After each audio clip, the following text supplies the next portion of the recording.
Da har vi tatt oss en tur til Elgefossen.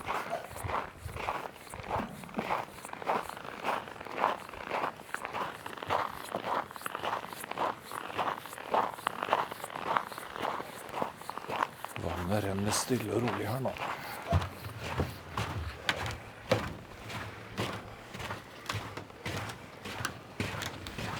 Det var ikke mye trafikk eller fart i vannet nå. Hva sa du? Det var ikke mye fart i vannet, sier jeg. Det renner rolig, stille og rolig.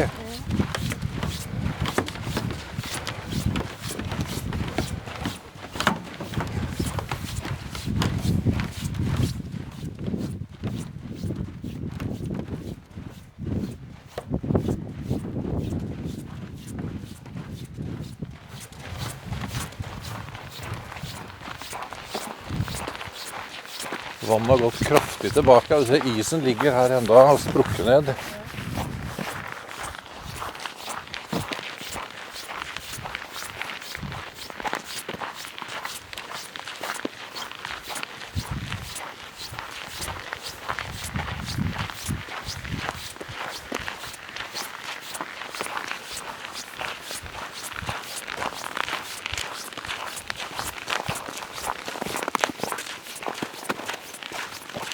Så her er det fint. Jeg kan bare ta noen bilder her.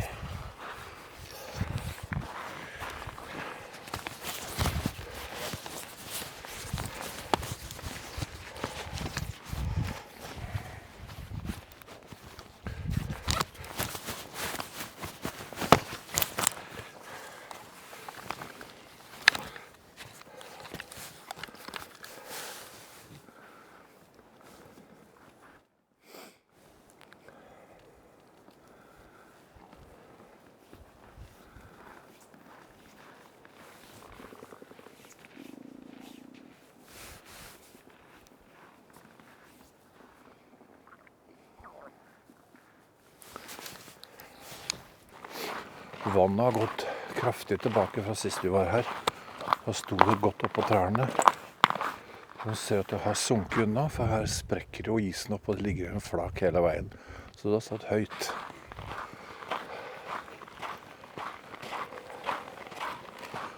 Ikke noe lyd å høre fra fossen heller nå. Veldig mye av den er frosset, selv om det er litt bevegelse oppi der.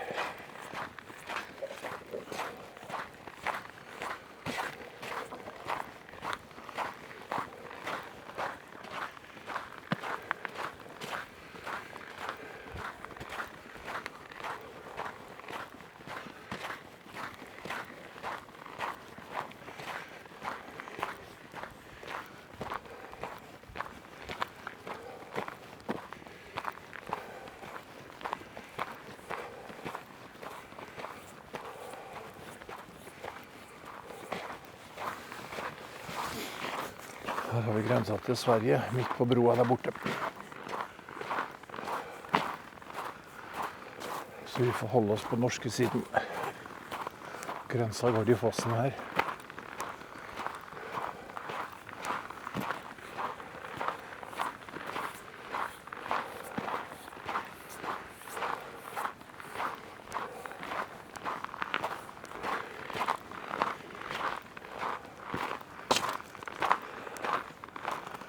Ja, det var skikkelig frosset.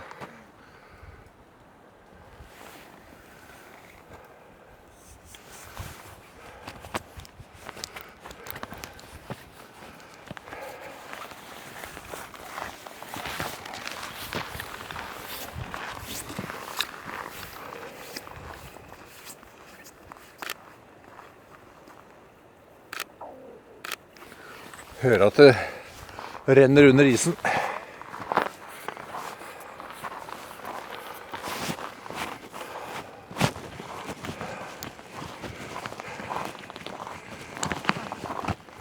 Tok du ikke med deg? Jo, du har kameraet ditt, ja.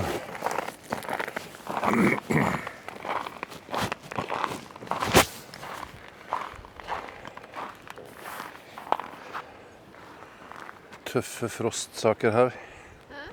Tøffe de der frost eller isen på grenene.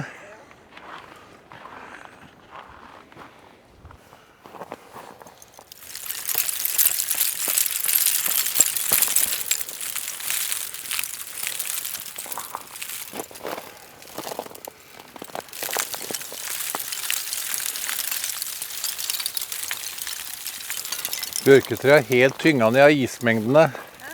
Bjørketreet er helt tynga ned av isen. Ja.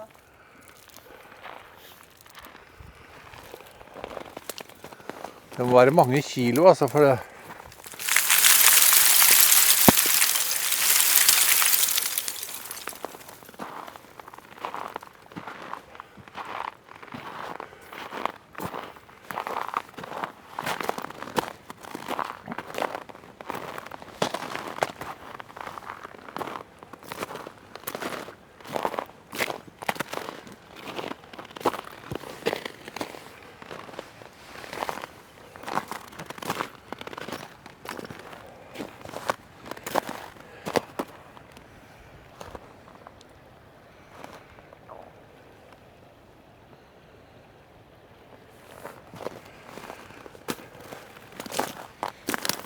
Fantastisk flotte isformasjoner på buskene her.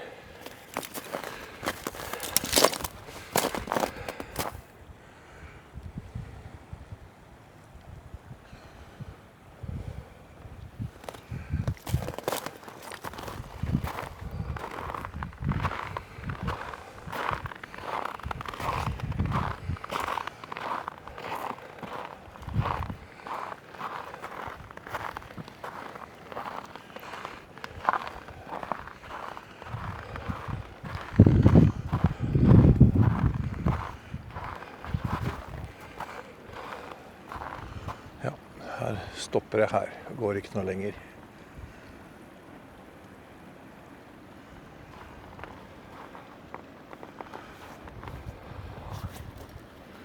Pass deg nå så du ikke sklir. Det var bare litt glatt. Ja.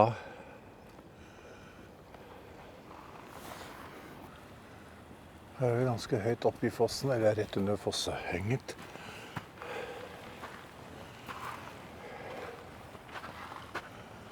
Kommer sola.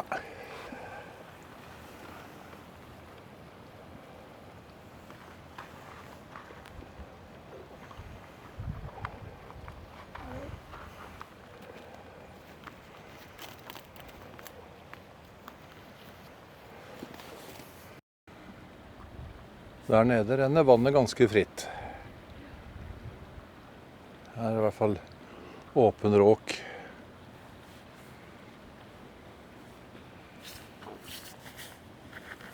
Det er utrolig hvordan det har frosset igjen i denne fossen her, altså. Og det er vannet som henger ut der oppe også.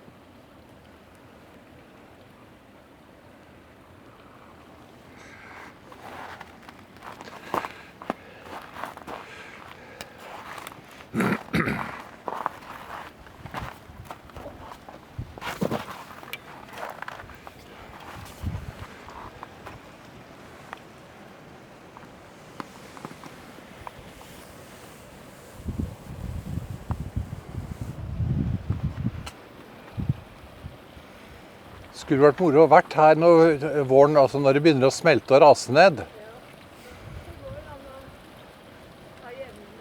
Ja. For det hadde vært moro å se når det her begynner å gå i oppløsning og gå seg til.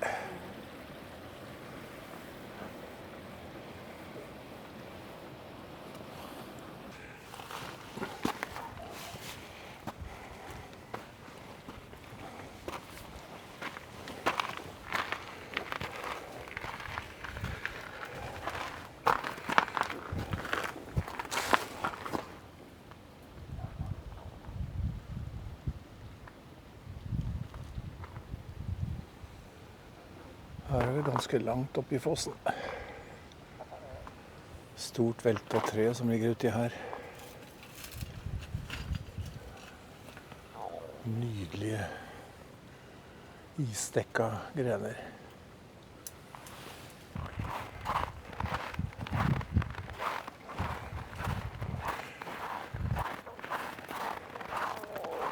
Oi, så fin sola kommer da.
Velkommen til skogs, står det her.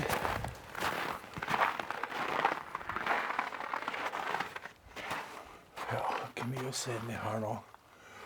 Stor, fin, gammel stol, da. Ja, det har vært en stue en gang i tida, det her også.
Hører det knaker isen her. Ja.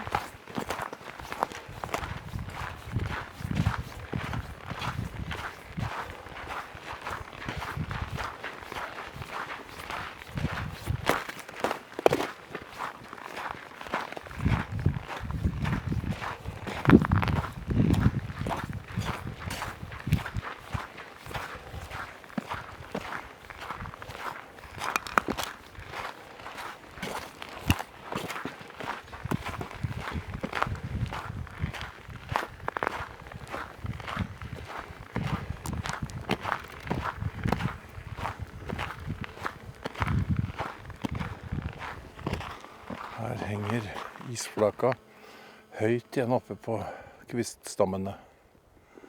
Eller på buskene her. Sist vi prøvde å gå her, det var før frosten var nå i januar. Da sto vannet helt opp til kanten av brua her slik. Da plaska det inn på kanten her.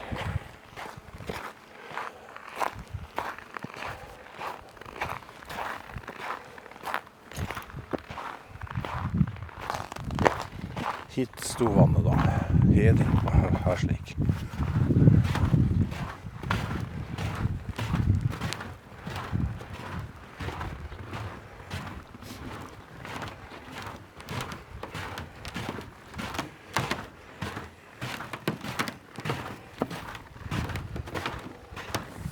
Her er Enningdalselva nedover da.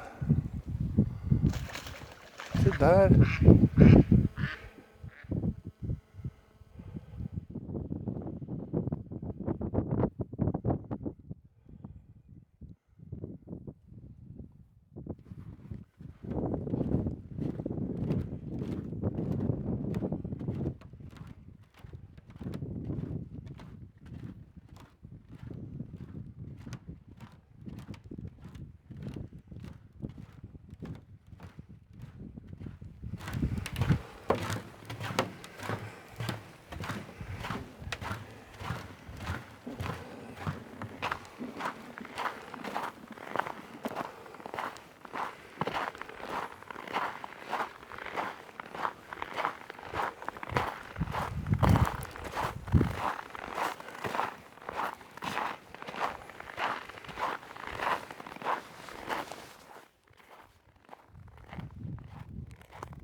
blågrønne veien. Riksvei 22 på norske siden og vei 165 på svenske siden. Og der kan vi jo ikke kjøre nå, for grensen er jo stengt. Og det er noe det ikke har vært siden faktisk 2. verdenskrig. Så det er veldig rart å oppleve at vi har stengte grenser til et land hvor vi alltid har beveget oss fritt fram og tilbake mellom oss.